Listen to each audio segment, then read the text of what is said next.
की क्लास शुरू करते हैं।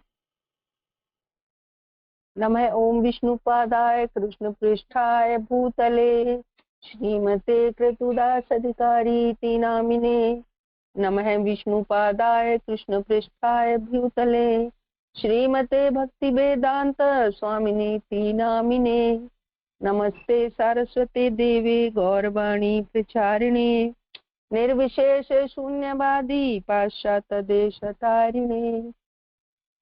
ओम अज्ञानतिमिरान्धस्य ज्ञानाञ्जनशलाकया चक्षुन्मीलितं येन तस्मै श्रीगुरुवे नमः। श्रीचैतन्यमनोभीष्टं स्थापितं येन भूतले स्वयं रूप कदा मह्यं ददाति स्वपदान्तिकम्। वन्देऽहं श्रीगुरु श्रीयुतपदकमलं श्रीगुरुं वैष्णवांश्च श्रीरूपं साग्रजातं सहगण रघुनाथान्वितं तं सजीवं साद्वैतं सावधूतं परिजन सहितं कृष्ण चैतन्य देवं श्रीराधा कृष्ण पादान् सहगण ललिता श्री विशाखान्वितांच। हे कृष्ण करुणा सिंधो दीनबंधो जगतपते गोपेश गोपिका कांत राधा कांत नमस्तुते। तप्त कांचन गौरांगी राधे वृंदावनेश्वरी वृषभानुसुते देवी प्रणमामि हरिप्रिये। वाञ्छाकल्पतरुभ्यश्च कृपा सिन्धुभ्येव च पतितानां पावनेभ्यो वैष्णवेभ्यो नमो नमः। जय श्री कृष्ण चैतन्य प्रभु नित्यानंद श्री अद्वैत गदाधर श्रीवासादि गौर भक्त वृंद। हरे कृष्ण कृष्ण कृष्ण हरे हरे हरे राम राम राम हरे हरे। श्रील प्रभुपाद की जय, गुरु महाराज की जय, आप सब भक्त वृंद की जय। तो हम कर रहे हैं गुरु महाराज का हमारे लिए दिया हुआ अनुपम उपहार, ग्रंथ रूप में उपहार, गुरु शिष्य और दीक्षा। आप सभी बहुत किस्मत वाले हो कि गुरु से गुरु की शरणागति ली है और शरणागति लेने पर अब दीक्षा की ओर बढ़ रहे हो। जैसा कि कल गुरु प्रभु जी ने बहुत सुंदर बताया था कि गुरु की हमें आवश्यकता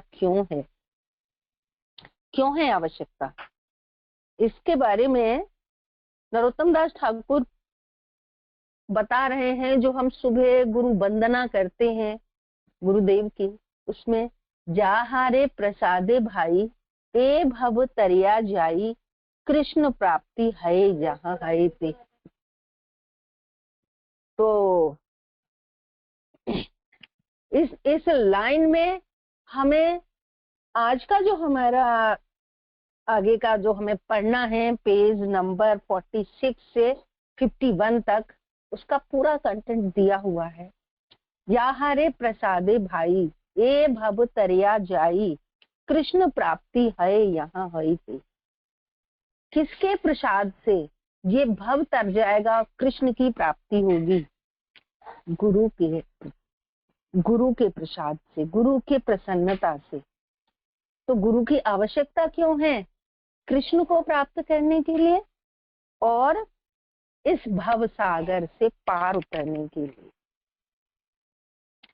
बस सारे शास्त्र, सभी शास्त्र यही कहते हैं कि भगवत भक्ति जो है, हमारे 4 पुरुषार्थ हैं, धर्म अर्थ काम मोक्ष, इनसे भी ऊपर परम पुरुषार्थ है भगवत भक्ति।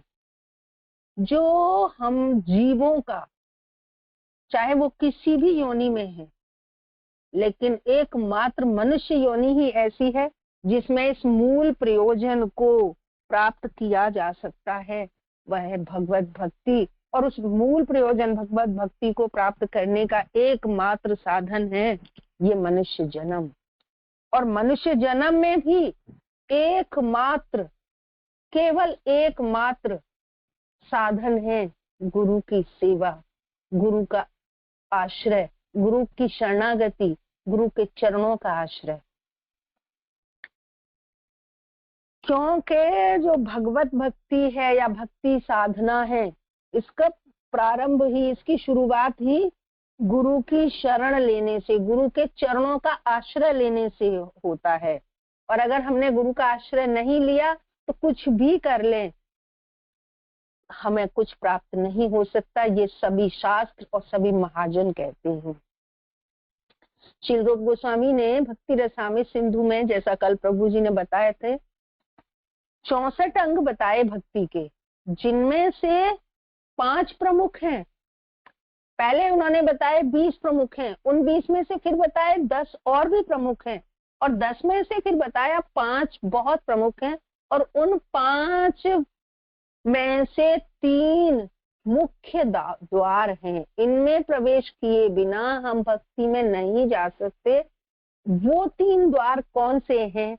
वो 3 द्वार हैं, सबसे पहला द्वार है गुरु पदाश्रय, दूसरा द्वार है कृष्ण दीक्षा शिक्षणम, और तीसरा द्वार है गुरु सेवा।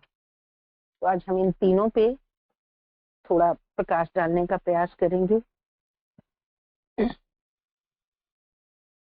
गुरु पादाश्रय तस्मात् धर्म कृष्ण दीक्षादि शिक्षणम विश्रमेण गुरु सेवा।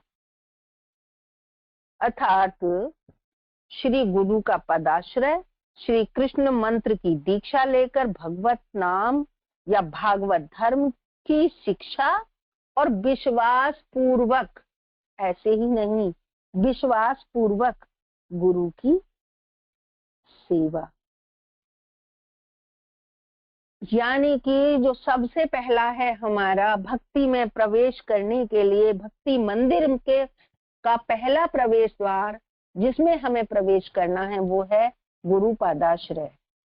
गुरु पादाश्रय के संबंध में श्री रूप गोस्वामी एक श्रीमद् भागवत का श्लोक उद्धृत करते हैं। गुरु महाराज इसे यहाँ बता रहे हैं, तस्मात् गुरुं प्रपद्येत जिज्ञासु श्रेय उत्तमं शाब्दे परे च निष्णातं ब्रह्मण उपशास्त्रसम्। यानी जो व्यक्ति गंभीरता पूर्वक वास्तविक सुख की इच्छा रखता हो, उसे प्रामाणिक गुरु की खोज करनी चाहिए। गुरु की खोज करनी चाहिए, लेकिन कैसे गुरु की? प्रामाणिक गुरु की। प्रामाणिक गुरु के बारे में कल प्रभु जी ने बहुत सुंदर बताया था, परसों भी माता जी ने भी बताया था। प्रामाणिक गुरु कौन होता है? जो परंपरा से है, जिसने ज्ञान परंपरा से प्राप्त किया है, और ऐसे गुरु की शरण लेकर उनसे दीक्षा प्राप्त करनी चाहिए। और प्रामाणिक गुरु, अब समझ लें हम अच्छी तरह कि प्रामाणिक गुरु होता कौन है। ऐसा व्यक्ति जिसने ज्ञान प्राप्त किया है प्रमाणों से। प्रमाण कौन है? शास्त्र। और शास्त्रों का ज्ञान ऐसा ही न हो कि खाली उसने पढ़े हैं, उसे पता ही नहीं है। उसे शास्त्रों का निष्कर्ष समझ आना चाहिए, और शास्त्रों के द्वारा, निष्कर्षों के द्वारा हमारे मन में जो भी संशय है, जो भी प्रश्न उठते हैं, उन्हें वो हमारे प्रश्नों को शांत करने में, हमें आश्वस्त करने में सक्षम हो। ऐसे महापुरुष कौन हो सकते हैं? जिन्होंने भौतिक धारणाओं को त्याग दिया, जाने जिनकी कोई भौतिक आसक्ति नहीं है। उसका साक्षात प्रमाण है हमारे गुरु महाराज। तो ऐसे जिन्होंने भगवान की शरण ले ली है, और वो हमारे प्रश्नों को शास्त्रों के तर्कों के आधार पर शांत कर सकते हैं, वो गुरु हो सकते हैं, वो प्रामाणिक गुरु हो सकते हैं। तो हमें इसका ध्यान रखना चाहिए। गुरु पादाश्रय क्यों लेना चाहिए? इसके 2 कारण हैं, जैसा मैंने श्लोक में पहले कहा, ए भव तरिया जाई कृष्ण प्राप्ति होए यहाँ हुई थी। कि इस भव सागर को पार करने के लिए, यानी अपने भौतिक अस्तित्व, असंतोष, जो हमारे अंदर असंतोष है, उसको दूर करने के लिए कि हम इस भव सागर में फंसे ही क्यों हैं। और उससे कौन पार हो सकता है? जो इस भव सागर से इस भाव बंधन में पड़े हुए ऊब चुका है, जिसके मन में ये आ चुका है कि मैं यहाँ कष्ट पा रहा हूँ। और नहीं तो भौतिक वस्तुओं की खोज करते रहो, बड़ा मकान मिल जाए, धन मिल जाए, गाड़ी मिल जाए, बच्चे हों, बच्चों के बड़ी ऊंची ऊंची नौकरियां हो, ओहदे पे हो, और बस उसी में फंसे रहो, और उसके बाद कुछ भी नहीं मिलेगा। ऐसे लोग ऐसे जो भौतिकतावादी लोग अगर गुरु धारण कर भी लेते हैं तो उनका गुरु में कोई न शरणागति होती है, न उनका गुरु के प्रति कोई भाव होता है। वो केवल एक चलन के लिए, दिखावे के लिए कि इसने गुरु धारण किए, मैं भी गुरु धारण कर लेता हूँ, बस। ऐसे गुरु धारण नहीं करनी चाहिए। हमें गुरु की शरणागति इस तरह से लेनी चाहिए कि गुरु मुझे इस भव सागर से पार करेंगे, तो उसके लिए मुझे गुरु की शरण में जाना है। कुंती महारानी भागवतम में बहुत सुंदर बता रही हैं कि गुरु की शरण कौन ले सकता है, गुरु की शरण लेने में, पूर्ण शरणागति लेने में कौन से बाधाएं आती हैं, वो बताती हैं। गुरु महाराज इसमें कोट कर रहे हैं यहाँ श्लोक को, जन्म ऐश्वर्य श्रुति श्री भी धाम मन मान मदम पुमान नेवाहर्तम अभिधातुम वै त्वाम अकिंचन गोचरम। भगवान तो बहुत सरलता से प्राप्त होने वाले हैं, लेकिन उन्हीं के लिए जो भौतिक दृष्टि से अकिंचन है। अकिंचन का मतलब है जिन्हें भौतिक वस्तुओं से, भौतिक संसार से लगाव नहीं है। और वो कौन सी चीजें जिनसे बहुत लगाव होता है मनुष्यों को? सम्मानित कुल, मेरा तो ऊंचा कुल है। ऐश्वर्य, मेरे पास इतना धन है, ये धन मुझे बचा लेगा। ये मेरा कुल, ऊंचे कुल में मेरे इतने ऊंचे ऊंचे लोग हैं, ये मुझे बचा लेंगे। मेरी उच्च शिक्षा है, मैं बहुत सुंदर हूँ, मुझे किसी का कोई डर नहीं है। ऐसे भौतिकतावादी लोग आध्यात्मिक प्रगति नहीं कर पाते, उनको भगवान नहीं मिल पाते, क्योंकि उनका अपने इन्हीं में अभिमान होता है।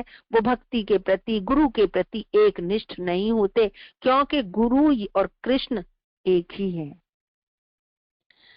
और ऐसे लोग क्या सोचते हैं कि जैसे हमें जो मिल रहा है वो सुख अपार सुख है, इससे बड़ा कोई सुख ही नहीं है। मैं सबसे सुंदर हूँ, मेरा कुल सबसे बड़ा है, मेरे धन संपत्ति मेरे पास इतनी है, और मैं तो बहुत पढ़ा लिखा हूँ।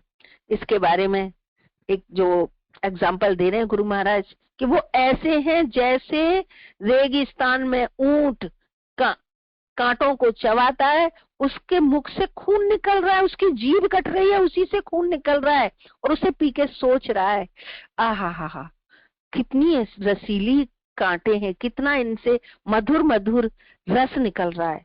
तो उसमें भौतिकता में डूबे हुए ऐसे लोग उसी भौतिकता में जो कि क्षणिक है उसी को रस मानते हैं, और असली जो सुख है, वास्तविक सुख है, उसे भूल जाते हैं। जिसे ये वास्तविक सुख चाहिए वही गुरु की शरणागति ले सकता है, क्योंकि गुरु की शरणागति के बिना भगवान का मिलना असंभव है। क्यों असंभव है? क्यों नहीं करते ऐसे लोग भगवान और गुरु की शरणागति? क्योंकि जो दूसरा कारण है वो कारण है सर्वोच्च कल्याण की तीव्र इच्छा, उत्तमम श्रेय। उत्तम श्रेय का उन्हें पता ही नहीं है। उनका केवल एक बार मोटिव है धन कमाना, ऐश्वर्य कमाना, अपनी ख्याति फैलाना, अपना वैभव दिखाना। तो ऐसे लोगों को भगवान या गुरु की शरण नहीं मिलती, और भगवान का तो दर्शन होने का कोई सवाल ही नहीं है। तो हमें समझना होगा हमारा सर्वोत्तम कल्याण क्या है, भगवान के प्रेमा भक्ति पाना। और वो कैसे मिलेगा? जब हम गुरु की शरण लेंगे। गुरु की शरण के बिना, गुरु के बिना कृष्ण को कोई नहीं दिलवा सकता। तो जब हमने शरणागति ले ली बहुत अच्छे से, तो उसके बाद क्या करना है? उसके बाद कृष्ण दीक्षा शिक्षणम। तो गुरु महाराज भक्ति रसामृत सिंधु का एक श्लोक कोट करते हैं श्री कृष्ण दीक्षादि शिक्षणम यथा तत्रैव तत्र भागवतान धर्मान शिक्षेत गुरु आत्मदेवतः अमायया अनुवृत्त्या यस्तु ये अस्तु तेद आत्मदोधरी, कि प्रामाणिक गुरु को प्राण और आत्मा तथा आराध्य देव मानते हुए, कौन मानते हुए? प्राण और आत्मा, अपना प्राण अपनी आत्मा मानते हुए, आराध्य देव भगवान और गुरु में कोई अंतर नहीं है। लेकिन ध्यान ये रखना होगा कि वो गुरु हो, प्रामाणिक गुरु हो, गुरु घंटाल ना हो। तो उन्हें आराध्य देव मानते हुए, उन्हें अपनी प्राण मानते हुए, अपनी आत्मा मानते हुए शिष्य को चाहिए कि उनसे भक्ति की, शुद्ध भक्ति की विधि सीखे, क्योंकि समस्त आत्माओं के आत्मा भगवान हरि अपने आप को शुद्ध भक्तों को सौंपने के लिए ही तैयार रहते हैं, उद्यत रहते हैं, बिल्कुल व्याकुल रहते हैं कि कोई शुद्ध भक्त मेरी ओर आए और मैं उसे अपने आप को सौंप दूं। और वो शुद्ध भक्त होते हैं गुरु, और वो गुरु होते हैं प्रामाणिक गुरु। उन्हीं से हमें शिष्य को, यानी शिष्य जो कृष्ण भक्ति, कृष्ण प्रेम, शुद्ध भक्ति सीखने का इच्छुक है, उसे अपने गुरु से द्वैत रहित होकर, यानी भगवान और गुरु अलग अलग हैं ऐसा द्वैत छोड़कर श्रद्धा पूर्वक सेवा किस प्रकार करनी है वो सीखना चाहिए, जिससे वे तुष्ट होंगे। कौन तुष्ट होंगे? गुरु तुष्ट होंगे और श्रद्धालु शिष्य को अपने आप को ही सौंप देंगे। इस श्लोक के तात्पर्य में श्री गोस्वामी कहते हैं कि गुरु को शिष्य की आत्मा और प्राण समझना चाहिए। शिष्य को चाहिए कि वो गुरु को अपनी प्राण समझे, अपनी आत्मा समझे, क्योंकि वास्तविक जीवन तो प्रामाणिक गुरु द्वारा दीक्षा दिए जाने के बाद ही शुरू होता है। यानी जो लोग ये वाक्य उनके लिए है जो लोग ये कहते हैं कि नहीं, हमने मंत्र तो ले लिया ना, हम मंत्र बोल तो रहे हैं, बस इसी से भगवान हमें स्वीकार कर लेंगे, उद्धार हो जाएगा। लेकिन शास्त्रों में कहा गया है कि दीक्षा विहीना मंत्र विफला, कि दीक्षा के बिना मंत्र विफल हो जाता है, उसका कोई महत्व नहीं होता। भले ही किसी ने सपने में अनेक अद्भुत और महत्वपूर्ण प्रतीत होती हुई घटनाएं देख ली हों, किंतु जब वो जगता है, वास्तविक जीवन तो तभी शुरू होता है ना। नींद में तो हम राजा भी बन जाते हैं और आसमान में भी उड़ने भी लगते हैं, लेकिन जैसे ही आंख खुलती है तो इसी धराधाम पे गिरे हुए मिलते हैं।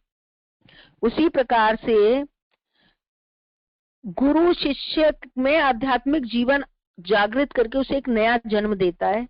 इसीलिए शिष्य को दृढ़ निश्चय हो जाना चाहिए कि उसके गुरु ही उसका जीवन आधार है। जब गुरु पदाश्रय ले लें, गुरु की शरण ले लें और दीक्षा लें, तो दीक्षा लेते समय अपने आप को इतना दृढ़ कर लेना चाहिए कि गुरु ही मेरे जीवन है, गुरु ही मेरा जीवन का आधार है। वो जो मुझे कहेंगे मैं अब वो करूंगी या करूंगा, तभी मुझे कृष्ण स्वीकार करेंगे, तभी मैं कृष्ण भक्ति प्राप्त कर सकती हूँ या कर सकता हूँ। शील भक्ति सिद्धांत सरस्वती ठाकुर के अनुसार गुरु को कभी भी संसारी नहीं मानना चाहिए। ये नहीं सोचना चाहिए कि गुरु और मैं एक जैसे तो हैं, वो भी खाते हैं, सोते हैं, नहाते हैं, सब कुछ करते हैं संसारिक कार्य, मैं भी वही करता हूँ, तो मुझमें और उनमें क्या अंतर है। गुरु को सदैव भगवान के रूप में ही देखना चाहिए। भगवान के प्रतिनिधि हैं गुरु, हमेशा भगवान के चरण कमलों में ही अवस्थित रहते हैं, वो वहां से एक पल के लिए भी नहीं हटते कभी भी। गुरु और ऐसा करने से के लिए क्या बचना है, क्या करना है, इसके बारे में बता रहे हैं कि कभी भी गुरु पर रौब डालकर अपनी निजी सेवा उनसे नहीं लेनी चाहिए, अपनी बात मनवानी नहीं चाहिए रौब डाल करके। नहीं, मैं कह रहा हूं ना, आपको ऐसा करना ही पड़ेगा, ऐसा नहीं करना चाहिए। जो व्यक्ति वास्तव में भक्ति में अग्रसर होता है, वह गुरु की अधिकाधिक सेवा करने के लिए तैयार रहता है। यानी हम अपनी भक्ति का आकलन कर सकते हैं, उसे नाप तोल कर सकते हैं इससे कि हम गुरु की आज्ञा का पालन कितने मन से या कितने उत्सुक होकर करते हैं। जितने उत्सुकता से हम गुरु की सेवा, गुरु की आज्ञा का पालन करने के लिए तैयार रहते हैं, उतना ही हमारी भक्ति हमें दिखाई देती है, भगवान हमसे प्रसन्न होते हैं, हम अपनी भक्ति को नाप तोल सकते हैं। और जब शिष्य गुरु की सेवा करने के लिए इस तरह से तैयार होता है तो क्या होता है कि गुरु उससे प्रसन्न होते हैं, भगवान उससे प्रसन्न होते हैं और शिष्य को भगवान के आनंद का अनुभव होने लगता है। क्यों होने लगता है? क्योंकि एक उदाहरण से समझे हम, जैसे पानी है, पानी ठंडा होता है, गर्म किया जाए तो गर्म होता है, लेकिन ठंडा होता है। पानी का बेसिक नेचर ठंडा होना है, और जब वो और ठंडक से मिलता है, उसे किसी ठंडे उसमें रख दिया जाता है तो वो जम जाता है और बर्फ बन जाता है। बर्फ बन जाता है, बर्फ को अगर हम छुएंगे तो हम भी ठंडे हो जाएंगे, हमारा हाथ भी ठंडा हो जाएगा। उसी तरह से भगवान की जो करुणा है, भगवान की करुणा वो ही घनीभूत होती है, वो करुणा ही जमती है, और वो फिर जम के, जैसे पानी जम के बर्फ का रूप लेता है, उसी तरह भगवान की करुणा जम करके गुरु का रूप लेती है, गुरु के विग्रह के रूप में प्रकट होती है। और साथ किसके आगे प्रकट होती है? हर एक किसी के आगे नहीं, जो भक्त साधक है उसके समक्ष प्रकट होती है। और जब भक्त साधक उन गुरु के तरफ अपने आप को समर्पित करता है तो वो गुरु भजन रस धारा से साधक के तीनों तापों को, जो तीनों तापों से उसका हृदय जल रहा है, 3 ताप, दैविक, दैहिक, भौतिक, इन तापों से जो जल रहा है उसे सुशीतल कर देते हैं। सुशीतल करते हैं। जब हम ठंडक हमें पहुंचेगी, कहीं जलन हो रही है, इतनी जलन, जैसे कि हृदय में बहुत सारे भाव उठते हैं, पता नहीं मुझे इतना कष्ट क्यों मिल रहा है, पता नहीं मैं सबसे पीछे क्यों हूँ, पता नहीं मेरे पास इतना भौतिक मटेरियल अपुलेंस क्यों नहीं है। तो इन सब से जब वो गुरु हमें हमारी ओर अपनी कृपा दृष्टि करते हैं तो हमारे हृदय में वो जलन शांत हो जाती है। इसका हम अनुभव स्वयं करते हैं, आप में से भी बहुत लोग कर रहे होंगे। तो हमें इसमें आगे गुरु महाराज बता रहे हैं, इसीलिए हमें ऐसे गुरु से सुनना चाहिए जो गुरु प्रमाणिक है। और हमें ऐसे गुरु से अगर हम सुनेंगे, श्रीमद् भागवतम सुनेंगे, उनके लेक्चर सुनेंगे, तो हम ना अपनी इंद्र तृप्ति की इच्छा से मुक्त हो जाएंगे। मानसिक चिंतन से जो फालतू की मानसिक चिंताएं लगी रहती हैं, उनसे मुक्त हो जाएंगे और भगवान कृष्ण की सेवा की ओर लग जाएंगे और प्रसन्न और सुखी रहेंगे। भक्त हमेशा सुखी रहता है, क्योंकि वो, जैसा कि चैतन्य चरितामृत में भी कहा गया है ना, भक्ति कामी सिद्धि कामी सदैव अशांत, कृष्ण भक्त शांत, मतलब इसलिए वो सुखी रहता है हमेशा। तो हमें प्रमाणिक गुरु से सुनना चाहिए। प्रमाणिक वैष्णव को चाहिए कि इंद्रिय तृप्ति और मानसिक चिंतन के किसी भी प्रकार के मल से अपने को मुक्त करने के लिए निष्ठा पूर्वक कार्य करे और प्रेम पूर्वक हृदय से, प्रेम से भरे हुए गुरु के आदेशों का पालन करे। गुरु हमें जो आदेश देते हैं उनका पालन करे। दीक्षा लेने से ये नहीं होता, मैंने कोई गुरु की शरण ले ली और अब मुझे दीक्षा मिल गई, अब गुरु कहीं रहे मैं कहीं रहूं, मुझे कुछ नहीं लेना देना, ऐसा नहीं। निष्ठा पूर्वक और प्रेम पूर्वक गुरु जो हमें आदेश देते हैं उसका पालन करना चाहिए। गुरु के उच्च पद को, गुरु के उच्च पद को सदा स्मरण रखने से शिष्य को क्या मिलता है। देखो, ये बहुत ध्यान देने वाली बात है। हम सब बहुत भाग्यशाली हैं। इस वाक्य को अगर समझ लेंगे, इसको अपने मन में उतार लेंगे, तो हम गुरु की सेवा बहुत मन से, बहुत प्रेम से कर सकेंगे। कि गुरु के उच्च पद को, कैसा उच्च पद? गुरु और कृष्ण में कोई अंतर नहीं है। गुरु और शिष्य में, गुरु और कृष्ण में कोई अंतर नहीं है, यानी गुरु कृष्ण के प्रतिनिधि हैं। हमें वही कृष्ण प्रेम दिला सकते हैं। ऐसे उनके ऊंचे पद को याद रखते हुए शिष्य को कृष्ण के चरण कमलों पर शरण प्राप्त हो सकेगी। तो हमें ये ध्यान रखते हुए कि अगर हमें कृष्ण की शरण लेनी है, कृष्ण के चरण कमलों की शरण लेनी है, उन्हें उनका प्रेम प्राप्त करना है, तो गुरु का सम्मान करते हुए उनके आदेशों को बड़े मन से, प्रेम से पूरा करने का प्रयास करना होगा। क्यों? कि जिन गुरुदेव की सेवा से ही साधक को अनायास, अचानक सर्वार्थ सिद्धि मिल जाती है। अरे हम करोड़ों जन्मों से इस भौतिक संसार में विभिन्न योनियों में, बहुत सारी योनियां, 84 लाख योनियों में फंसे हुए हैं, और अब भगवान की कृपा से हमें ये मनुष्य जन्म मिला है। तो हमें क्या करना है? गुरु की शरण लेनी है, और जब उनकी सेवा करेंगे तो अनायास सर्वार्थ सिद्धि मिल जाएगी। सर्वार्थ सिद्धि क्या है? आज इसे हम समझ सकते हैं। दीक्षा के बाद हमारा एकमात्र उद्देश्य गुरु को प्रसन्न करना, गुरु की सेवा करना, गुरु के आदेशों का पालन करना होगा। तभी कृष्ण हमें स्वीकार करेंगे। क्योंकि गुरु और कृष्ण में अंतर क्यों नहीं है? जैसे कि बर्फ है और ठंडा होते ही वो पानी है, पानी से बर्फ बन जाती है और पिघलने के बाद वो फिर पानी हो जाती है। उसी तरह से गुरु भगवान की करुणा है, तो वो करुणा ही हमें भगवान को प्राप्त करा सकती है। भगवान अगर हमने किया, तो जैसे गुरु को हमने छुआ, हमें ठंडक लगी और हमने उनको गुस्सा कर दिया, उन्हें गुस्सा दिला दिया, अपराध कर दिए, तो क्या होगा? वो पानी बन जाएगा। फिर क्या होगा? हमें बर्फ की ठंडक नहीं मिल पाएगी। ऐसे ही हमें गुरु की सेवा करनी चाहिए, एकांत सावधानी के साथ।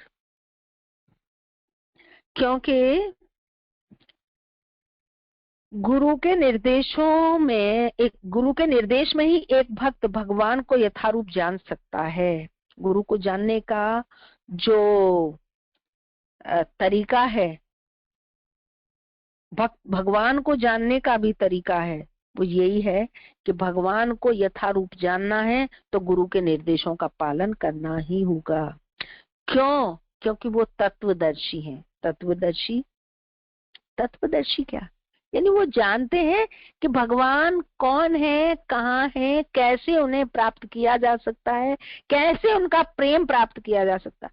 प्राप्त करना, किसी वस्तु को हम प्राप्त कर लेते हैं, और अगर हमें उसके बारे में, उसके नेचर के बारे में हमें पता ही नहीं है कुछ भी, तो हम क्या करेंगे? हमें क्या उसका लाभ मिलेगा? भगवान जानता है, गुरु जानते हैं, और हो सकता है कि हमारे किसी सुकर्म के कारण कभी भगवान हमारे समक्ष आ भी गए हों, तो हम में से कितने ऐसे हैं जो उन्हें पहचान सके? पहचानना संभव है क्या हमारे लिए? भगवान हमेशा चतुर्भुज रूप में तो नहीं आएंगे। भगवान हमेशा मुरली हाथ में लेके, मोर मुकुट धारण करके इस तरह तो समक्ष नहीं आए होंगे जिससे कि हम पहचान सके। तो उन्हें भगवान को पहचानने की आंखें कौन देता है? गुरु देते हैं। तो हमें गुरु के निर्देश को, उनके आदेशों को हमें बहुत प्रेम से, बहुत ही मन से अपने ऊपर लागू रखना चाहिए, मतलब उन्हें पूरा करने का प्रयास करना चाहिए। भगवत गीता में भगवान स्वयं कहते हैं कि गुरु के पास कैसे जाना चाहिए, क्या करना चाहिए। तद विधि प्रणिपातेन परिप्रश्नेन सेवया उपदेशन्ति ते ज्ञानम ज्ञानिनाम तत्वदर्शन। कि तुम गुरु के पास जाकर सत्य को जानने का प्रयास करो। सही बात है, गुरु के पास जाके क्या करे, सत्य को जानने का प्रयास करो। और उनसे सत्य क्या है, सत्य तो भगवान है, बाकी तो सब मिथ्या है, असत्य है। असत्य का मतलब क्या है, जो नष्ट होने वाला है। और सत्य क्या है, जो कभी नष्ट नहीं होगा, जो हमेशा रहने वाला है, हमेशा से था, हमेशा अब है और हमेशा रहेगा। वो एकमात्र भगवान है। उन परम सत्य को जानने के लिए गुरु के पास जाना चाहिए। लेकिन जाकर ऐसे ही नहीं कि मुझे सत्य बताओ। भगवान अर्जुन को बता रहे हैं कि किस प्रकार जाना चाहिए गुरु के पास। विनीत होकर, जैसे रूप गोस्वामी, सनातन गोस्वामी चैतन्य महाप्रभु के पास गए तो तिनका मुंह में लेकर गए। क्यों तिनका मुंह में लिया, मैं पशु हूँ, पशु घास खाते हैं, मैं पशु हूँ, मैं घास खाने वाला पशु हूँ, मुझे कोई बुद्धि नहीं है, मैं कुछ नहीं जानता, मुझे अपनी शरण में ले लो। तो ऐसा विनीत होकर, इस तरह से विनीत होकर गुरु के पास जाकर उनसे जिज्ञासा करनी चाहिए, उनकी सेवा करनी चाहिए। और किसके पास, गुरु तो बहुत है आज के समय में। आज के समय में तो गुरुओं की बाढ़ है, गुरु की बाढ़ लगी आई हुई है। तो स्वरूप सिद्ध व्यक्ति, जो स्वरूप सिद्ध कौन है, जिसने इस भौतिक संसार में अपने आप को आसक्त ही नहीं किया। वो जानता है कि मैं कौन हूँ, मैं आत्मा हूँ, भगवान का दास हूँ और भगवान की सेवा करना ही मेरा परम कर्तव्य है। ये हम तो नहीं जानते, मैं तो नहीं जानती, मैं तो इस भौतिक संसार में डूबी हुई हूँ। तो हमें गुरु महाराज इसीलिए हमें समझा रहे हैं कि कैसे गुरु के पास जाना चाहिए, कैसे उनसे प्रश्न करना चाहिए, और जो वो उपदेश दें उन्हें हमें किस तरह से ग्रहण करना चाहिए। क्यों ग्रहण करना चाहिए, कि एकमात्र वही स्वरूप सिद्ध गुरु ही ऐसे हैं जो हमें सत्य का दर्शन करा सकते हैं, क्योंकि उन्होंने स्वयं सत्य के दर्शन किए हैं, उन्होंने सत्य के दर्शन किए हैं। भगवान स्वयं अर्जुन को भी बता रहे हैं ये तद्विधि प्रणिपातेन। उद्धव को भी बता रहे हैं कि गुरु को तुम क्या समझो। अपने मुख से श्री कृष्ण उद्धव से गुरु तत्व के बारे में कहते हैं, आचार्य माम बिना बिजानीयान यावन मन्येत कहर्चित नामर्त बुद्धि आशुएत सर्वदेव मयो गुरु।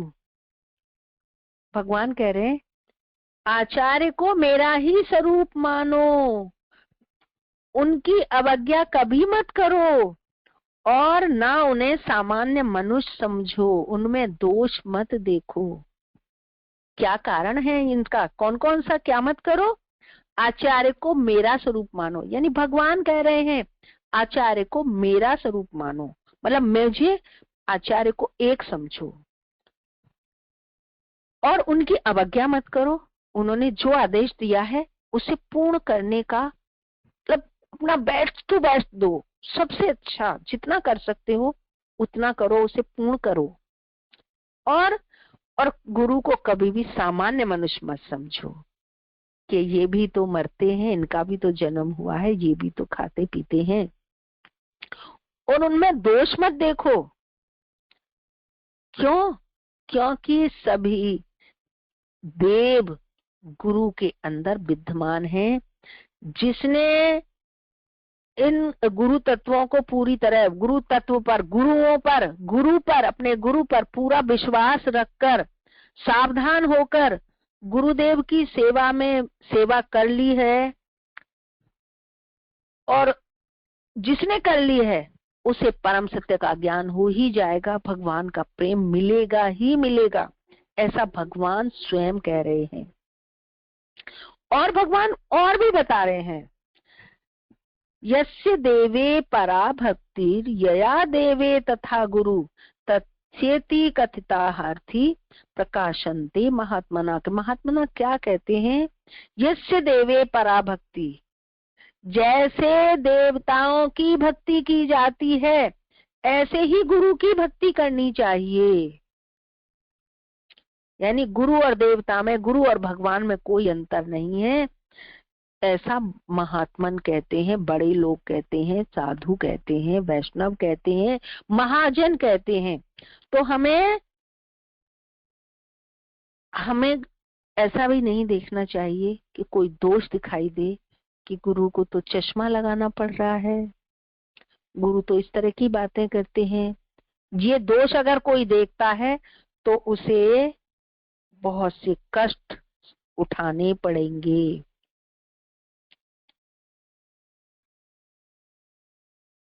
अब आगे गुरु की सेवा कैसे करें, गुरु महाराज बता रहे हैं। तीसरा जो पार्ट है, 2 पार्ट हमने किए, गुरु पादाश्रय कैसे लेना है, और गुरु पादाश्रय के लिए गुरु कौन है, और दूसरा पार्ट है, दूसरा पॉइंट है, दूसरा द्वार है। किसका द्वार? भक्ति मार्ग में प्रवेश करने का द्वार। पहला गुरु पदाश्रय, दूसरा कृष्ण दीक्षा आदि शिक्षणम, कृष्ण की नाम की दीक्षा आदि का शिक्षा लेना, गुरु के आदेशों का पालन करना। खाली शिक्षा लेकर एक तरफ बैठ जाना, इससे कृष्ण प्रेम प्राप्ति असंभव है। उसके बाद हमें करनी होगी गुरु सेवा, विश्रमेण गुरु सेवा। साधन भक्ति का तीसरा और एक सर्वप्रमुख अंग है, किसी भी प्रकार की शंका संदेह के बिना श्री गुरु की सेवा करना। एक शिष्य का कर्तव्य है कि वह अपने समस्त संदेहों को त्याग कर, जितने भी मन में संदेह हैं, इट्स एंड व्हाट्स हैं, उन सब को त्याग कर बिना किसी विचार विमर्श के, बिना सोचे, बिल्कुल सनातन गोस्वामी की तरह ये मानते हुए कि मैं मूर्ख हूँ, मैं पशु के समान हूँ, ऐसा सोचकर अपने श्री गुरु को की सेवा में निष्ठा पूर्वक जुट जाना चाहिए।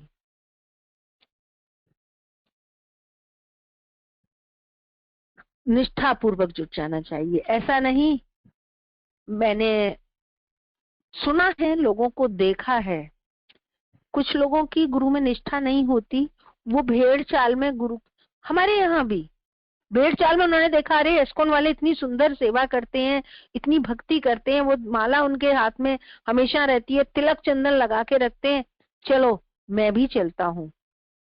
तो एक ऐसे ही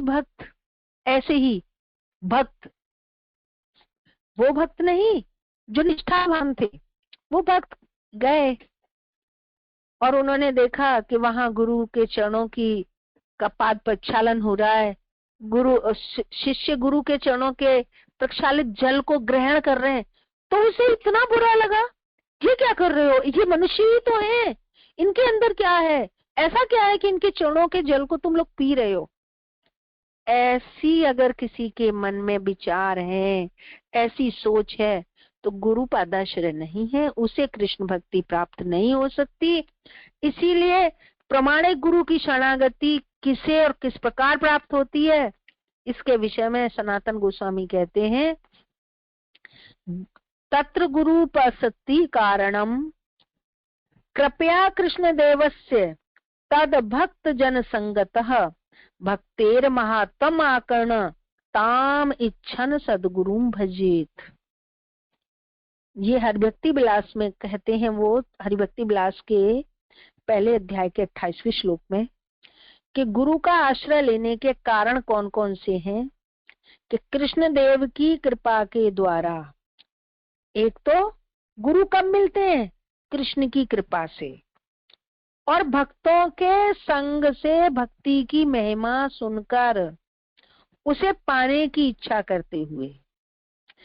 अगर किसी के ऊपर भगवान की कृपा हो गई हो और भक्तों के संग से, और या भक्तों का संग मिल गया हो और भक्ति की महिमा सुन ली हो उसने, तब गुरु की शरण ग्रहण की जा सकती है, तब गुरु मिल सकते हैं। इस प्रकार यह निष्कर्ष निकलता है कि भक्ति के शुभारंभ के लिए हमें श्री गुरु की आवश्यकता है, लेकिन गुरु कब मिलेंगे, जब भगवान कृपा करेंगे। भगवान कब मिलेंगे, जब गुरु कृपा करेंगे। तो गुरु ऐसे नहीं मिल पाते। अगर किसी को गुरु मिल गए हैं, वो भी प्रामाणिक, वो भी भगवान के द्वारा स्वयं दिए गए ज्ञान को प्रमाण से, परंपरा से लाते हुए ज्ञान प्राप्त गुरु मिल गए हैं, उसे दुनिया में सबसे अधिक अपने आप को सौभाग्यशाली मानना चाहिए।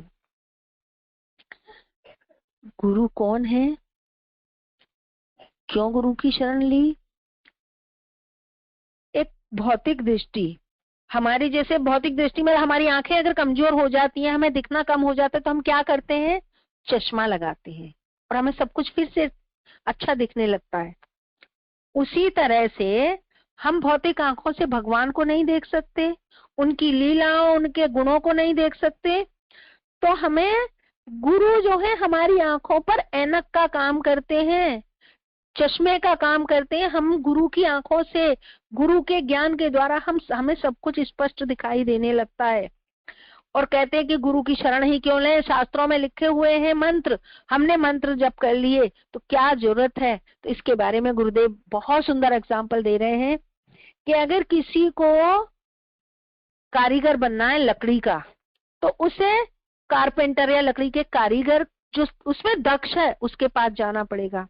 किसी को बनना है सर्जन, ऑपरेशन करने वाला डॉक्टर, तो उसे किताबों से पढ़ के नहीं सीख सकता, वो किताबें तो बाजार में हैं, उसे भी किसी दक्ष डॉक्टर के पास जाना पड़ेगा। और उसी प्रकार से गुरु भी वही कारपेंटर जो दक्ष है, जो उसे सब कुछ आता है, जो वही शल्य चिकित्सक है, जिसे अच्छी से अच्छी सारी चिकित्साएं करनी आती हैं, सारे ऑपरेशन करने आते हैं, वही गुरु हैं। हमें उनके पास जन्म मृत्यु जरा व्याधि काम क्रोध लोभ मोह मद मत्सर को छोड़ने के लिए हमें उन गुरु के पास जाना पड़ेगा और उनसे सीखना पड़ेगा। अब एक और उदाहरण देते हैं, गुरु महाराज बहुत सुंदर उदाहरण है, इससे हमें समझना होगा। एक अध्यापक अपने छोटे बच्चे को पढ़ाता है, 5 और 5 10 होते हैं, 6 और 4 10 होते हैं, 3 और 7 10 होते हैं। तो जब छोटा बच्चा है, अबोध है, उसे ज्ञान नहीं है, अज्ञानी है वो, तो वो क्या कहेगा, ये कैसा शिक्षक है, हर चीज का जमा योग 10 ही बताता है, 5 और 5 भी 10, 4 और 6 जमा भी 10, 6 7 और 3 7 जमा 3 भी 10, ऐसा कैसे हो सकता है? अज्ञान के कारण ही तो ऐसा कह रहा है। बिल्कुल, जबकि अध्यापक तो बिल्कुल ठीक ठाक पढ़ा रहा है। उसी तरह से जो शास्त्र हैं, जब हमें गुरुदेव शास्त्रों के मर्म को प्रदान करते हैं, लेकिन हमारी बुद्धि अपने अज्ञान के कारण हम उस मर्म को समझ नहीं पाते और गुरु के ऊपर संदेह कर बैठते हैं। हम अयोग्य हैं, क्यों नहीं समझ पाते? क्योंकि हम अयोग्य हैं, हम अज्ञानी हैं, मूर्ख हैं, हमें वो ज्ञान है ही नहीं। तो हम शास्त्रों को गुरु से नहीं समझेंगे। तो हम जब तक हम नहीं समझेंगे शास्त्रों को गुरु से, तब तक हमें कष्ट मिलते ही रहेंगे। शास्त्रों के ज्ञाता श्री गुरु की आवश्यकता हमें इसीलिए है। इसमें श्री मध्वाचार्य का एक पद प्रयोग किया है गुरु महाराज ने कि विद्या कर्माणि न शब्दा गुरुर प्राप्त फल प्रदान अन्यथा न एव फलदातव्य प्रसन्न उक्त फल प्रदा। वो कहते हैं कि विद्या और मंत्र दोनों चीजें, विद्या और मंत्र गुरु से प्राप्त करने पर ही फल देते हैं, अन्यथा नहीं देते। ध्यान रखने की बात है, विद्या और मंत्र दोनों जब गुरु से हमें प्राप्त होते हैं तभी वो फलदायी होते हैं, अन्यथा नहीं होते। यानी हम बाजार में दुनिया भर की बुक्स हैं, दुनिया भर के शास्त्र हैं, आप किसी भी शास्त्र को उठा के कोई भी मंत्र जपने लगो, आपको कोई फल नहीं मिलेगा। कब फल देगा? ये शास्त्र सम्मत बातें हैं, कोई मनगढ़ंत नहीं है कि कोई इसीलिए कह रहा है कि चलो जी सारे लोग दीक्षा लो। आप लोग बहुत सौभाग्यशाली हो कि दीक्षा की तरफ बढ़ रहे हो, क्योंकि अब ये समझ में आ रहा है कि मंत्र और विद्या अगर गुरु से मिलती है तभी फलदायी है। इसके ऊपर मैं एक छोटी सी कथा सुनाती हूँ। एक व्यक्ति था, वो बगलों को कुछ कुछ खिलाता था। उसका छोटा बच्चा उसके साथ जाता था तो वो उछालता था, अन्न का दाना उछाला, बगला मुंह खोल के उसे खा लेता था। फिर वो कोई फल का टुकड़ा उछाला, बगला मुंह खोल के उसे पकड़ लेता था। उसे देखते देखते वो छोटा बच्चा भी इसी तरह से देखकर प्रैक्टिस करने लगा और वो उसमें बिल्कुल पारंगत हो गया। कुछ भी वो फेंकता उसे मुंह में सीधे पकड़ लेता, यहाँ तक कि वो चाकू भी फेंकता और चाकू को भी मुंह में पकड़ लेता। कुछ बड़ा हुआ तो एक सर्कस में वो गया, उसे काम की जरूरत थी, हर जगह काम ढूंढ रहा था। तो उसने जाके सर्कस के उससे कहा कि भैया मुझे कुछ काम दे दो। क्या काम कर सकते हो? कि सफाई वगैरह कुछ भी दे दो। कहते वो तो हमारे यहाँ सब हैं। तो कहते मैं एक काम और कर सकता हूँ, मैं हर वस्तु को मुंह से पकड़ लेता हूँ। वो फेंके और हर चीज को पकड़ ले, चाकू, बंदूक, बॉल, टॉफी, फ्रूट, सब कुछ मुंह में पकड़ लेता था उछाल के काफी ऊंचाई से। तो उसने कहा ये तो बहुत अच्छी विद्या है, उसे वहां रख लिया। उसने इस तरह से दिखाया, लोग बहुत प्रसन्न हुए। तो उसके जो सर्कस का मालिक था उसने पूछा, अरे तूने ये विद्या सीखी कहाँ से? कहते मैंने अपने मन से सीखी है। अब अगले दिन वो जो फिर करतब दिखाने लगा, जैसे ही उसने चाकू ऊपर फेंका और मुंह में लिया तो चाकू उल्टा जाने की जगह उसके मुंह में सीधा चला गया और उसकी जीभ कट गई, वहां खूनो खान हो गया, लहू लुहान हो गया। अब कहता आज क्या हुआ? तो रात्रि में जब वो लेटा हुआ था तो स्वप्न में बगुला आया और उसको चोंच मारने लगा। कहते तूने विद्या अपने आप सीखी है? अरे तेरा गुरु तो मैं हूँ। तो ये है एक भौतिक, जो एक छोटी सी भौतिक विद्या है वो बिना गुरु के नहीं प्राप्त हो पाती। तो इतनी इतनी उत्तम विद्या, कृष्ण तत्व हमें अपने आप पुस्तकों से कैसे प्राप्त हो सकता है? उसके लिए गुरु से प्राप्त करना बहुत आवश्यक है। जब श्री गुरु हमें कोई मंत्र प्रदान करते हैं तो वो मंत्र साधारण मंत्र नहीं होता, वो गुरु परंपरा द्वारा योग शक्ति से सिद्ध किया हुआ होता है, सिद्ध किया होता है। अनेकों अनेकों वर्षों तक परंपरा से आता है वो मंत्र और हर गुरु उस मंत्र को सिद्ध करते हैं। श्री गुरु बड़े परिश्रम से और बहुत समय लगाकर गुप्त मंत्र को सिद्ध करके अपने शिष्य को प्रदान करते हैं। आपको पता है जब दीक्षा के समय जब माला मिलती है उसे गुरु अपनी शक्ति से उनको अभिमंत्रित करते हैं, उसे सिद्ध करते हैं, तब वो मंत्र और माला हमें मिलती है। जब तक हम मंत्र श्री गुरु से ग्रहण नहीं करते तब तक वो मंत्र निष्फल रहता है। श्री गुरु के बिना लिया हुआ मंत्र, एक बहुत सुंदर एग्जाम्पल से आप समझ सकते हैं कि क्यों मंत्र गुरु से ही लेना चाहिए। एक चेक है, चेक पे आपने बहुत सारा अमाउंट भर लिया, करोड़ों में भर लिया, अरबों में भर लिया, लेकिन उसमें जिसके खाता है उस अकाउंट होल्डर के साइन नहीं है, वो चेक मान्य है? उस चेक को आप बैंक में ले जाओगे, कोई आपको उसके बदले निकालकर धन देगा? नहीं देगा। उसी तरह से मंत्र भी, उसी तरह से जब तक मंत्र को श्री गुरु से ग्रहण न किया जाए, वो मंत्र खाली उस चेक के बराबर है जिस पर गुरु के या खाता धारक के साइन नहीं है। वो बेकार है, उसे कोई एक पैसे में भी नहीं खरीदेगा, एक पैसा भी उसके बदले में आपको नहीं मिलेगा। और उसी चेक पर जैसे ही खाता धारक के, अकाउंट होल्डर के साइन हो जाएंगे, आपने जो अमाउंट वहां लाखों करोड़ों का भरा है वो बैंक आपको पकड़ा देगा। इसी तरह से जब दीक्षा के समय गुरु से मंत्र मिलेगा तो वो मंत्र हमें सारी सिद्धियां प्रदान कर देगा। तो गुरु से, ये गुरु का महत्व है, गुरु से मंत्र लेने का महत्व है, दीक्षा का महत्व है, गुरु पादाश्रय का महत्व है। हमें इसे ध्यान रखना होगा और दीक्षा के ओर जाते हुए दृढ़ निश्चय करना होगा कि गुरु के आदेशों का पालन हमें बहुत ही दृढ़ता से, प्रेम से, भक्ति से करना है। हरे कृष्णा। तो जहाँ तक मेरी सेवा थी, मेरी कोई गलतियां हो तो ना आप प्लीज माफ कीजिएगा। और किसी का कोई प्रश्न हो वो कर सकते हैं, कोई एडिशन हो तो कर सकते हैं। हरे कृष्णा, सभी को धन्यवाद।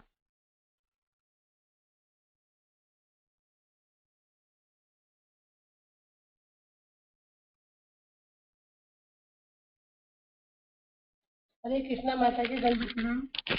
हरे कृष्णा, दंड प्रणाम माता जी।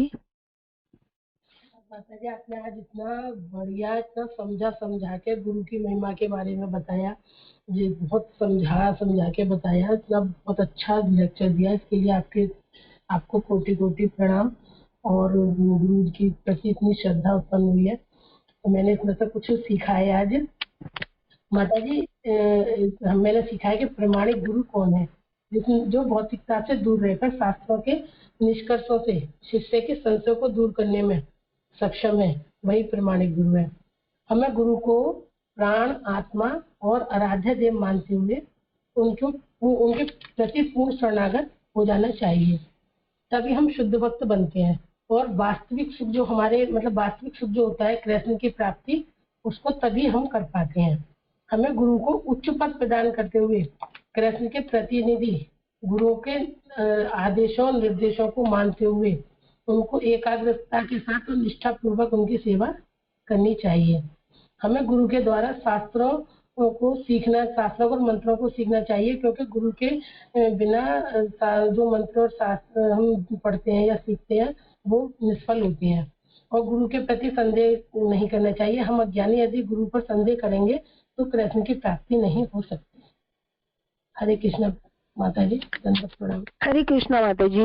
All going to Guru Maharaj. मैंने तो गुरु महाराज का लिखा हुआ पढ़ के सुनाया माता जी। Thank you so much. आपने बहुत सुंदर समरी कर दी पूरे उसकी लेक्चर की, पूरे पाठ की, बहुत सुंदर। हरे कृष्णा, दंडवत प्रणाम। किसी भक्त के मन में कोई संशय? हरे कृष्णा माता जी। दंडवत प्रणाम माता जी। दंडवत प्रणाम जी माता जी। माता जी, मैं तो बिल्कुल अज्ञान हूँ, लेकिन आपने इतना सुंदर गुरु के बारे में समझाया, मेरा दिल तो छू गया। गुरु इतने महान होते हैं और कृष्ण भगवान के समान होते हैं। मुझे बहुत ही अच्छा लगा माता जी, बहुत अच्छा आपने समझाया। और गुरु महाराज। माता जी, मुझे मेरा ये क्वेश्चन है कि दीक्षा के समय गुरु महाराज कुछ और मंत्र देते हैं क्या माता जी? हरे कृष्ण महामंत्र जो जप करती हूँ उसके अलावा माता जी यही मंत्र देते हैं, यही मंत्र है, लेकिन अभी हम कर रहे हैं। हमें ऐसा नहीं सोच लेना चाहिए ना कि अब ये मंत्र मिल गया, अब हमें क्या जरूरत है गुरु धारण करने की। दीक्षा के समय जैसे बताया ना कि अभी ये ब्लैंक चेक है, इस पे खाली अमाउंट लिखा हुआ है, खाली अमाउंट लिखा हुआ है। गुरु के सिग्नेचर, जो अकाउंट होल्डर हैं, खाता धारक है, उनके सिग्नेचर नहीं हुए हैं। सिग्नेचर दीक्षा के समय होंगे, क्योंकि वो जो मंत्र मिलेगा, मंत्र यही है, लेकिन वो मंत्र जो माला आपको मिलेगी वो सिद्ध की हुई होगी, उस पर सिद्ध होगा यज्ञ के समक्ष बैठकर गुरु अपने उसको। क्योंकि देखो चैतन्य चरितामृत में भी कहते हैं कि जिस समय दीक्षा होती है उस समय शिष्य अपना आत्मसमर्पण करता है गुरु के समक्ष, और गुरु से आत्मसम कर देते हैं, बना देते हैं, अपने आत्मा के समान बना देते हैं। गुरु उस अभी हमारे अंदर करोड़ों पाप कर्म हमारे हैं। गुरु उस समय हमारे सारे पाप कर्मों को अग्नि के अंदर, यज्ञ अग्नि के अंदर भस्म कर देते हैं और हमें पूर्ण शुद्ध करके वो मंत्र देते हैं। तो यही मंत्र उस समय जो करेगा वो अलग काम करेगा माता जी। इसलिए दीक्षा का बहुत महत्व है। हरे कृष्णा। हाँ, हरे कृष्णा माता जी, दंडवत प्रणाम। दंडवत प्रणाम। हरे कृष्णा माता जी, दंडवत प्रणाम माता जी। हरे कृष्णा प्रभु जी, दंडवत प्रणाम जी माता जी। गुरु के प्रति तो सबसे बड़ी चीज होती है जो श्रद्धा होती है, और श्रद्धा से गुरु के सेवा और उनके वाणी पर सदा विचार किया जाए तो हम तो उनके सानिध्य में रहकर अभी माला कर रहे हैं माता जी। हमको अनुभव हो रहा है कि बहुत बहुत गुरु का कृपा हम पर हो रहा है, जो पहले नहीं होता था। कुछ भी आध्यात्मिक में कोई भी चीज करने पर उतना नहीं होता था जितना अभी सानिध्य में, गुरु जी के सानिध्य में मात्र रह करके अभी माला जपते हैं। अभी बहुत बहुत गुरु जी का कृपा भी हो रहा है हमको, और गुरु जी को कोटि कोटि नमन है, और आपको भी माता जी कोटि कोटि दंडवत प्रणाम है माता जी। बहुत बहुत अच्छा आप लेक्चर दिए हैं और बहुत बहुत अच्छा अनुभव कर रहे हैं। इससे बहुत कुछ मिल रहा है। इससे तो और दूसरे संप्रदाय में माता जी ये सब सिस्टम इतना विस्तार पूर्वक नहीं बताई जाती है। इसलिए बहुत बहुत कोटि कोटि आपके चरणों में नमन माता जी। हरे कृष्णा। थैंक यू प्रभु जी। हरे कृष्णा, दंडवत प्रणाम प्रभु जी। आप वास्तव में भाग्यशाली हैं। ये तो शास्त्र भी बताते हैं, भगवान ने भी कहा है कि असंख्य जीव हैं, उन असंख्य करोड़ों जीवों में से कोई एक भाग्यशाली भक्ति करता है, और उन करोड़ों भक्ति करने वालों में कोई एक भाग्यशाली कृष्ण भक्ति करता है। देवताओं की भक्ति करते हैं वो भी भाग्यशाली हैं, लेकिन उन में से करोड़ों में से कोई एक कृष्ण की ओर मुड़ता है। और उन करोड़ों में से भी कृष्ण की ओर मुड़ने वालों में भी कोई बिरला ही ऐसा है जो दीक्षा प्राप्त कर पाता है, और दीक्षा लेने के बाद ऐसे सुंदर, इतने मतलब बिल्कुल भौतिक आसक्ति जिनके अंदर नहीं है, ऐसे गुरु प्राप्त हो जाए। तो ये तो भगवान की अतीब अतीब अति कृपा है। तो प्रभु जी, आपके और हमारे ऊपर भगवान की अतीब कृपा है, इतनी कृपा है कि जिसका वर्णन नहीं किया जा सकता, जो हमें एस्कॉन जैसी संस्था मिली है। वास्तव में आपने बिल्कुल सही कहा कि दूसरे संप्रदायों में इतना सब ज्ञान है ही नहीं। हाँ, एक लाइन लगा दी, पंडाल भर दिया, माइक लिया और माइक पर बोलकर एक मंत्र दे दिया, चलो जी सब सारे सबके सब तो मेरे शिष्य हो गए, और ये मंत्र जपते रहो। पता नहीं गुरु कहाँ है, पता नहीं चेला कहाँ गया। तो हमारे यहाँ एस्कॉन ही एकमात्र ऐसी संस्था है जो गुरु और शिष्य का जीवन भर का संग बना होता है, साक्षात सामने और संग रहता है। और हमारे गुरु महाराज उसमें और सबसे ज्यादा दयालु हैं, कृपालु हैं। वो तो कहते हैं मेरे साथ कम्युनिकेट करो, मुझे वॉइस नोट छोड़ो, मैं तुम्हें कॉल करूंगा, मैं उसका आंसर दूंगा, और हमेशा देते हैं। तो हम और लोगों से भी जो एस्कॉन में भी है, हम उनमें भी और अधिक भाग्यशाली हैं कि हमें इतने कृपालु गुरु मिले हैं। हरे कृष्णा प्रभु जी, दंडवत प्रणाम। हरे कृष्णा माता जी, दंडवत प्रणाम माता जी।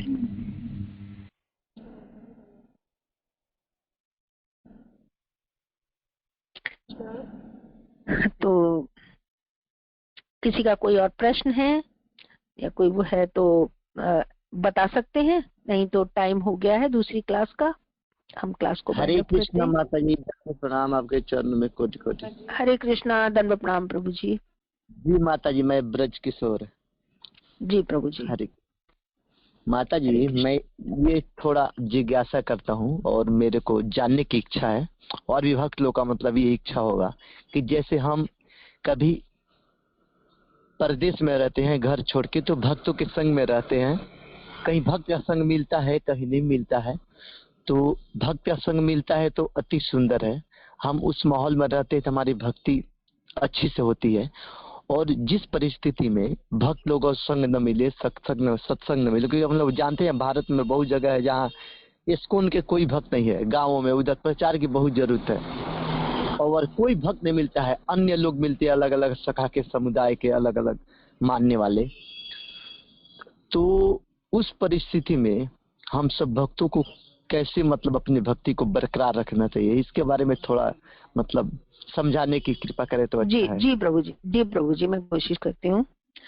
प्रभु जी, हमारे पास भगवान कृपा के रूप में ये जो फोन है ना, ये भक्तों का संग देने के लिए, ऐसी परिस्थिति में संग देने के लिए सबसे अच्छा साधन है। इसमें गुरु महाराज के लेक्चर और अन्य दूसरे एस्कॉन के जो गुरु हैं, वैष्णव हैं, उनके इतने लेक्चर हैं कि हम सुबह से शाम तक सुन सकते हैं। हम जहां पर इंटरनेट अवेलेबल, आपका एक प्रश्न ये हो सकता है कि गांव में तो इंटरनेट भी नहीं है तो कैसे चलेगा। जहां पर इंटरनेट अवेलेबल है, इन्हें डाउनलोड करके हम सेट कर सकते हैं, अपने उसमें रख सकते हैं। और हम अगर कहीं, हमेशा तो ऐसा वो होता नहीं है, हम गुरु महाराज की पेन ड्राइव है, उसे इसके अंदर लगाए, उसके लिए नेट की भी जरूरत नहीं है। हम पूरे टाइम गुरु का साथ कर सकते हैं, वैष्णवों का साथ कर सकते हैं और पूरी अपनी भक्ति को पूरे मन से कर सकते हैं। प्रभु, हाँ बिल्कुल सही कहा आपने, बहुत सारी जगह है जहाँ कृष्ण भक्त नहीं है और आपका प्रयास ये कि गांव में जाके जो आप प्रीचिंग करना चाह रहे हैं बहुत अच्छा है। आप प्रीचिंग करिए, वहां पर वहां के लोगों को भी उस तरह से पेन ड्राइव वगैरह से देके उन्हें सुनने के लिए प्रेरित कीजिए, जिससे वो भी जान सके कि गुरु कौन है, कृष्ण कौन है, क्यों भक्ति करनी चाहिए। तो प्रभु जी, हम इस माध्यम के द्वारा हमेशा पूरे समय गुरु और वैष्णवों का संग कर सकते हैं। हरे कृष्ण प्रभु, क्या मैं आपके प्रश्न का उत्तर दे पाई? जी माता जी, बहुत बहुत धन्यवाद माता जी। हरे कृष्ण, दंडवत। हरे कृष्ण, दंडवत प्रणाम। हरे कृष्ण, दंडवत प्रणाम प्रभु। हरे कृष्ण। तो प्रभु जी, क्लास को बाइंड अप करते हैं। शील और गुरु टू गुरु महाराज, और गुरु टू गुरु महाराज, और गुरु टू गुरु महाराज। शील प्रभुपाद की जय, गुरु महाराज की जय। वांछा कल्पतरुभ्यश्च कृपा सिंधुभ्यैव च पतितानां पावनेभ्यो वैष्णवेभ्यो नमो नमः। अनंत कोटि वैष्णव भक्त वृंद की जय जय। ग्रंथराज श्रीमद् भागवतम की जय, गुरु महाराज की जय, प्रभुपाद की जय। आज हम लोग